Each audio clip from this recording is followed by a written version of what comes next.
ကောင်းပေမဲ့အားကြောင့်ကိုမကောင်းပြန်ဆက်ဆံကြတာလေကိုကသူများကိုမနာကျင်အောင်နေခဲ့တယ်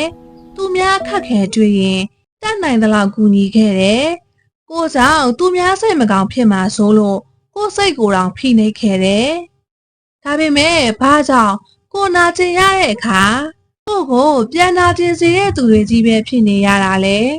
တခါတလေဒီမိကုန်းကိုလူတိုင်းနှိပါမေးမှုကြမှာပါငါကသူ့အပေါ်ကောင်းခဲ့ရတာနဲ့ဘာကြောင့်သူကငါ့အပေါ်မကောင်းရတာလဲအဖြေကတော့ကိုကောင်းတာနဲ့သူများကောင်းတာဟာအမြဲတမ်းတူညီနေမှာမဟုတ်ပါဘူးလူတိုင်းမှာကိုပိုင်စိတ်ကိုပိုင်အမြင်နဲ့ကိုပိုင်အကြောင်းတရားတွေရှိကြပါတယ်ကိုကပေးရတဲ့ကောင်းမှုကိုသူများကတန်မိုးထားခြင်းမှထားပါလိမ့်မယ်ကိုပေးခဲ့တဲ့မေတ္တာကိုသူများကနားလဲခြင်းမှနားလဲပါလိမ့်မယ်ဒါပေမဲ့အဲ့ဒါကြောင့်ကိုကောင်းတာကိုမရက်လိုက်ပါနဲ့ဗုဒ္ဓဘာသာမှာကောင်းမှုဆိုတာသူများကပြန်ကောင်းမှလုပ်ရတာမဟုတ်ပါဘူးကိုလုပ်တဲ့အရာတိုင်းဟာကိုယ့်ရဲ့စိတ်ကိုပြန်ပုံဖော်နေပါတယ်ဒါပေမဲ့ကောင်းတယ်ဆိုပြီးကိုအမြဲတမ်းနာကျင်ခံစားနေရဖို့တော့မလိုပါဘူးမေတ္တာထားတာနဲ့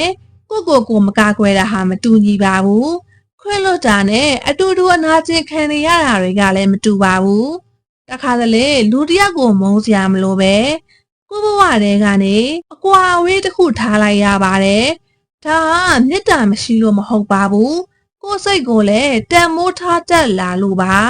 ဒါကြောင့်ကိုကောင်းပေမဲ့ကိုမကောင်းပြန်ဆက်ဆံတဲ့သူတွေကြောင့်ငါကောင်းတာမှားသွားပြီလားလို့မတွေးပါနဲ့ကိုကောင်းခဲ့တာကသူများအတွက်သာမကကိုရဲ့စိတ်အတွက်လည်းကောင်းမှုတစ်ခုဖြစ်ပါတယ်သူများရဲ့အပြုအမူကိုမထိန်ချုပ်နိုင်ပေမဲ့ကိုဘယ်လိုလူတစ်ယောက်ဖြစ်မလဲဆိုတာကိုတော့ကိုယ်တိုင်ရွေးချယ်နိုင်ပါတယ်ကောင်းမှုကိုမရက်လိုက်ပါနဲ့ဒါပေမဲ့ကိုလည်းမမေ့ပါနဲ့